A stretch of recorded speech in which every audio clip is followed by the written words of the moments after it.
নমস্কার বন্ধুরা, আজ আপনাদের জন্য একটা নতুন ভিডিও নিয়ে চলে এসেছি। আমরা যাচ্ছি আজকে তারাপীঠ বাইক নিয়ে। রাস্তার কন্ডিশন দেখতে পাচ্ছেন খুবই খারাপ, তাও আপনাদের জন্য ভিডিওটা বানাচ্ছি।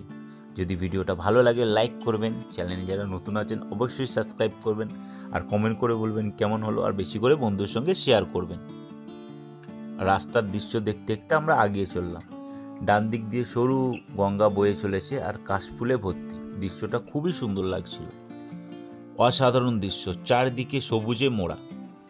আজ আপনাদের ঘুরে দেখাবো তারাপীঠ। তারাপীঠ বলতে সবাই আমরা বীরভূমের তারাপীঠকেই চিনি, কিন্তু আপনারা কি জানেন কি আপনাদের খুবই কাছে মেদিনীপুর জেলায় বীরভূমের তারাপীঠের আদলে নতুন এক তারাপীঠ মন্দির তৈরি হয়েছে। একদিনের ছুটিতে নিজের ফ্যামিলিকে নিয়ে ঘুরে আসতেই পারেন। পূজারীদের মতে স্বপ্নে পাওয়া মায়ের আদেশ অনুযায়ী এই মন্দিরটি তৈরি হয়েছে।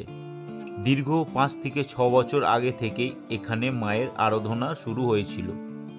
অবশেষে 2021 সালে জানুয়ারি মাসে মায়ের এই নূতন মন্দিরটি শুভ উদ্বোধন ঘটে।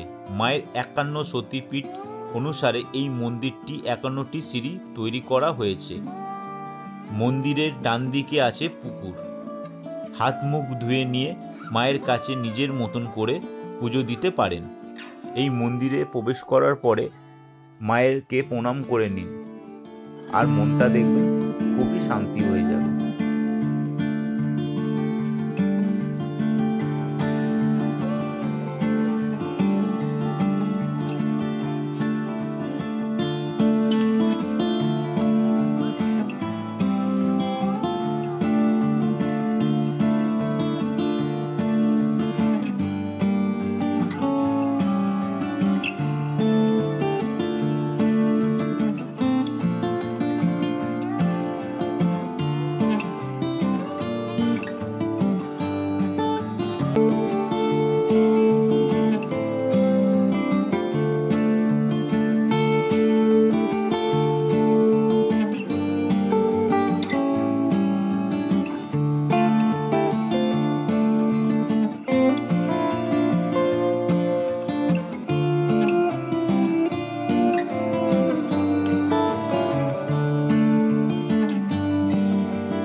মায়ের মন্দিরের গেট কটার সময় খোলে, কটার সময় বন্ধ হয়, পুরো ডিটেলস দেওয়া রইল।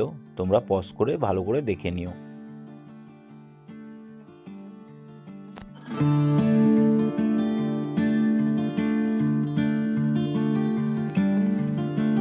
এখানে তোমরা বাইক রাখতে পারো, কোনো অসুবিধা নেই। পাশে দোকানপাট আছে, তোমরা কিছু চাইলে কেনাকাটা করতে পারো, এখানে রেস্ট নিতে পারো, খাওয়া দাওয়া করতে পারো।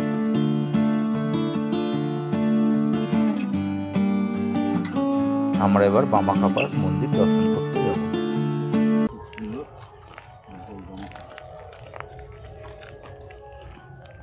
দর্শন করবো, এখানে মনে হয় হোমযজ্ঞ হয়, এখানটা হোমযজ্ঞ এখানেই করবো না ভিতরে।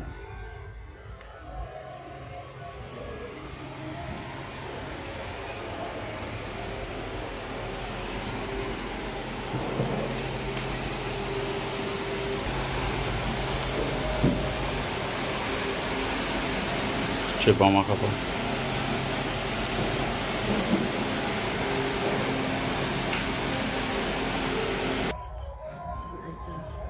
গাইজ, এটা শ্মশান, পুরো অন্ধকার।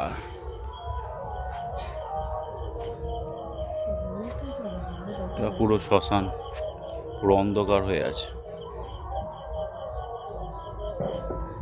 আর পাশেই বামাখ্যাপার মন্দির। এটা